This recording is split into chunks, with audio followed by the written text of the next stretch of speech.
Hello, everybody. Welcome back to halftime. Hope you guys are enjoying halftime so far. It was the debut of the first episode yesterday, but I hope you guys all enjoyed that. And this is the newest edition of halftime. Anyway, welcome back. You're here with your boy Ryan. Hope you guys are all good. How are you guys doing? Are you guys all fine? Hit me up in the comments about what you guys are getting up to and if you guys are enjoying halftime so far. So if you want, just tell me in the comments how you guys are feeling about the show, and if you have any kind of talking points with regards to my comments, or just want to give me some thoughts about what you guys think with regards to certain headlines.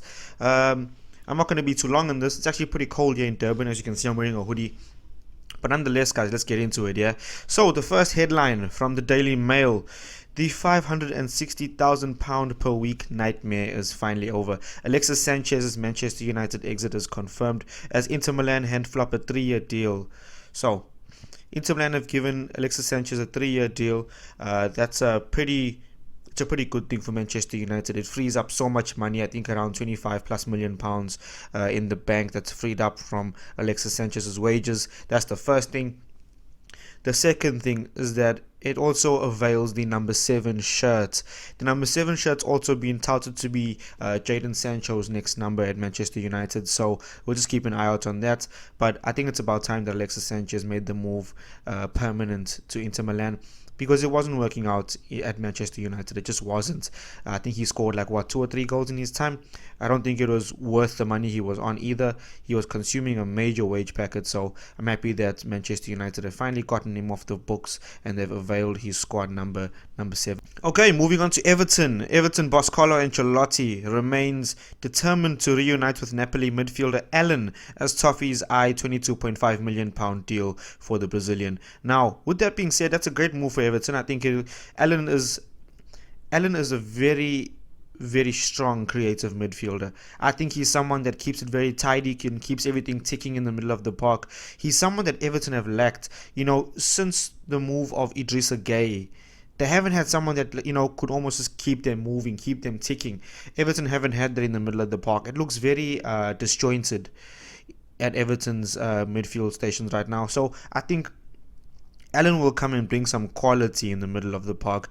I know they have Gylfi Sigurdsson, in the number 10 role just further forward, but they need someone just behind there just to keep things ticking over, keep it moving, keep things simple and short. I think Allen brings a wonderful creative side to his game, and I think he'll definitely benefit if Everton can get that deal over the line. It's touted at £22.5 million.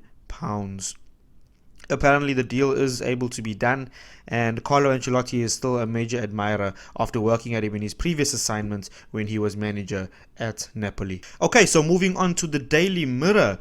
The Daily Mirror is reporting, I think it's Darren Lewis. Yeah, Darren Lewis at the Daily Mirror is reporting that Arsenal stars won showdown talks with club chiefs over redundancies. So yesterday, I think we were all made aware that Arsenal basically fired or sacked 55 people at their club over the fact that they couldn't afford to pay them, or whatever the case was.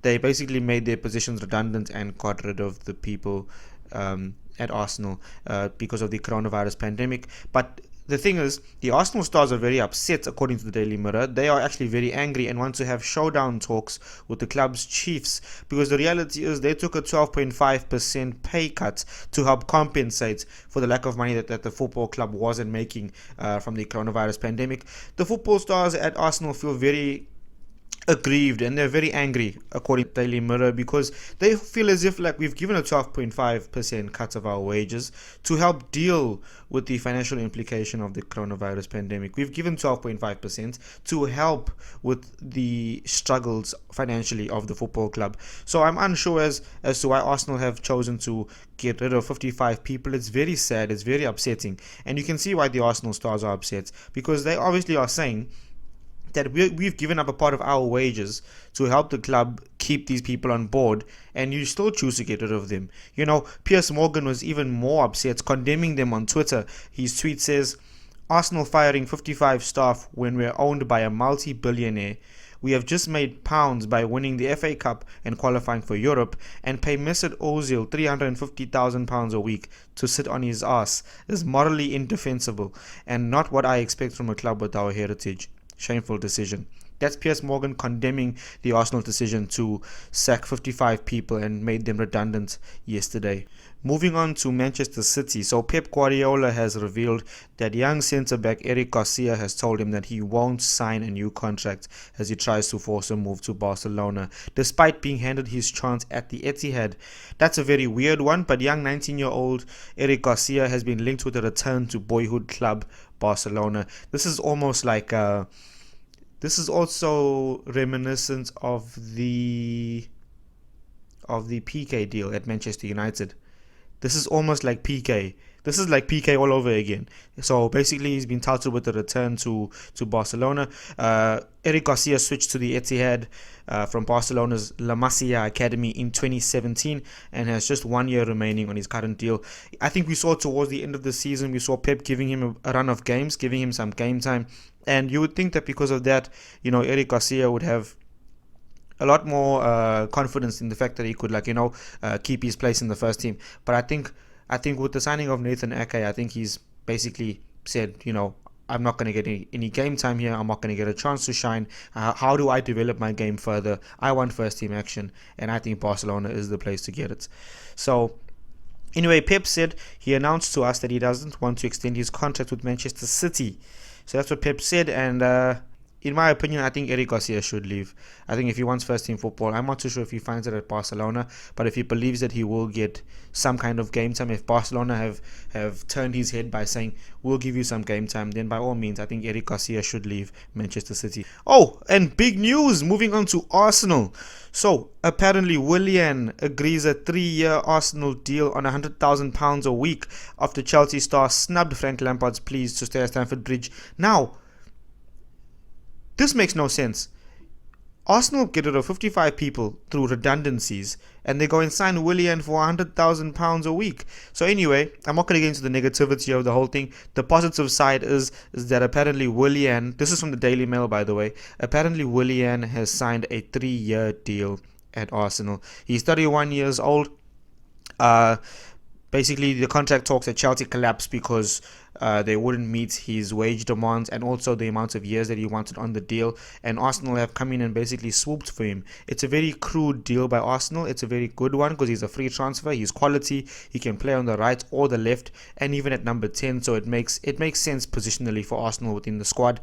I think he could play a number of roles. I think what will happen is we'll see him playing on the left, with Pepe on the right and either Lacazette or Aubameyang down the centre. So it makes sense for Arsenal to snap him up on a free. I think Willian is still a quality player. We're not going to even try and dispute this. I think he's effective from dead balls. He can see a pass that many of the Arsenal boys won't be able to see, other than Ceballos or maybe Mesut Ozil. I think he brings a different dynamic to Arsenal, if I'm being honest. So yeah, just looking at it that way. Okay, moving on to Tottenham in the other part of London. Tottenham have a new £20 million plus bid for Southampton's Pierre-Emile Højbjerg accepted as Jose Mourinho strengthens for the new season. Now, Pierre-Emile Højbjerg has been someone that's been on the lips of a lot of top 8 clubs. Everton have also been in for him as well. I heard Everton had a deal agreed, but I'm not too sure what happened there. It must have collapsed. But Tottenham have now had a £20 million plus bid accepted for Pierre-Emile Højbjerg.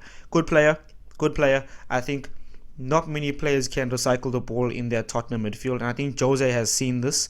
I think the only person that recycles the ball very well and keeps everything ticking is Harry Winks. A lot of the time, we've relied on Moussa Sissoko for drive, for energy, for dynamism, for athleticism.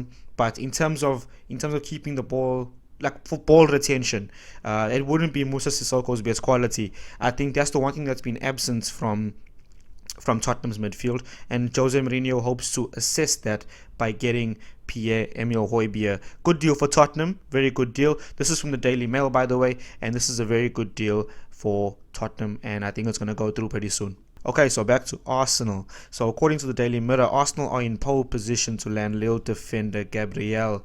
They lead Manchester United and they've just leapfrogged themselves into pole position. Apparently there are rumours around Europe, and according to the Daily Mirror, that Gabriel will want a move to Arsenal and to London, and I think that's going to go through pretty soon as well. I hope that goes through in the next week. The Gunners are keen to add a central defender, a 9th one to their books. Hopefully somebody leaves. But I think that Arsenal will view this as a potentially very good signing for them in the near future. I think he's someone that comes in, he's very fast from what I hear, from what I've read. He's very fast, he's agile, he's athletic, he's strong in the air. But let's just see how this whole thing develops. But yeah, that's basically the news around Europe. This is halftime. Thank you so much for tuning in. You're here with your boy Ryan, and I hope you guys are all enjoying halftime. Oh, before I even go anywhere, please subscribe, click subscribe over there, and let me know what you guys think. And if you want anything for me to talk about, just let me know, okay? Anyway, have the best week. I'll chat to you guys soon. This is your boy Ryan on halftime.